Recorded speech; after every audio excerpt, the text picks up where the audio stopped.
আসসালামু আলাইকুম এভরিওয়ান।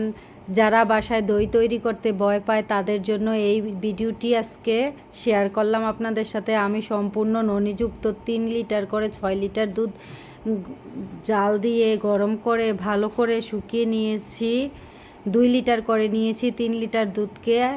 আর হচ্ছে বাজার থেকে একটা কাপ দই নিয়ে আসছি। কাপ দই থেকে 3 টেবিল চামচ কাপ দই দিয়ে দিলাম, আর 2 কাপ চিনি দিয়ে দিয়েছি। পারফেক্ট মিষ্টি খেতে চাইলে 2 কাপ দিতে পারেন, আর যদি মনে করেন যে আমি একটু কম মিষ্টি খাবো তাহলে 1.5 কাপ চিনি দিলেই এনাফ।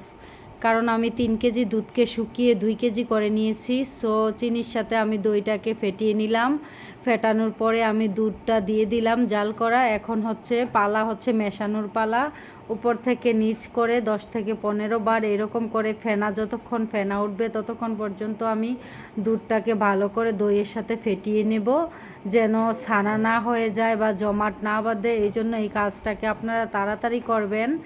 দইয়ের সাথে দুধটা দেওয়ানোর আগে অবশ্যই দুধটাকে যেন হাত সহ্য হয় এরকম কুসুম গরম দুধ রাখবেন। বেশি গরম দুধ দেওয়া যাবে না, আবার ঠান্ডা দুধও দেওয়া যাবে না, তাহলে দই জমবে না। হাতে হাতে যেন সহ্য হয় এরকম গরম দুধ ইউজ করবেন। এই যে দেখুন পারফেক্টভাবে কিভাবে মেশাতে হবে। এরকম করে 10 থেকে 15 বার উপর থেকে নিচে, নিচের থেকে উপরে যদি আপনি দুধটা সুন্দর করে মিশিয়ে নেন তাহলে একদম আপনার দই জমাট বাঁধবে এবং পারফেক্টভাবে দই বসবে। এই কয়েকটা টিপস যদি ফলো করে আপনি বাসায় তৈরি করেন দই, তাহলে আপনার দইটা কোনো ক্রমেই নষ্ট হয়ে যাবে না বা জমাট বাঁধবে না, এরকম কোনো আশঙ্কা থাকবে না ইনশাল্লাহ। আপনারা এই রেসিপিটা ফলো করে বাসায় একবার ট্রাই করবেন। অলরেডি আপনাদের সাথে কথা বলতে বলতে আমার দই ফেটানো হয়ে গেছে। এখন হচ্ছে জমাট বাঁধার জন্য আমি বক্সে রেখে দিলাম, প্লাস্টিকের বক্স। দেখুন কিভাবে আমি ফোল্ড করে নিলাম। একটা ভালো কাপড়ের উপরে বক্সগুলো রেখে আমি কম্বল, কাঁথা বা বালিশ, আপনাদের বাসায় যেগুলো গরম জিনিস থাকে ওগুলো দিয়ে ঢাকা দিয়ে ওভারনাইট রেখে দিবেন। রাত্রে যদি দই পাতেন ওভারনাইট রেখে দিবেন, তারপরে সকালে চেক করবেন। এই যে সকাল হয়ে গেল, আমি চেক করতে আসলাম দইটা জমাট বেঁধেছে কি না। এই যে আমার দই দেখুন কত সুন্দর, ইনশাল্লাহ খুব সুন্দরভাবে জমাট বেঁধেছে। এই যে আপনাদেরকে দেখাচ্ছি,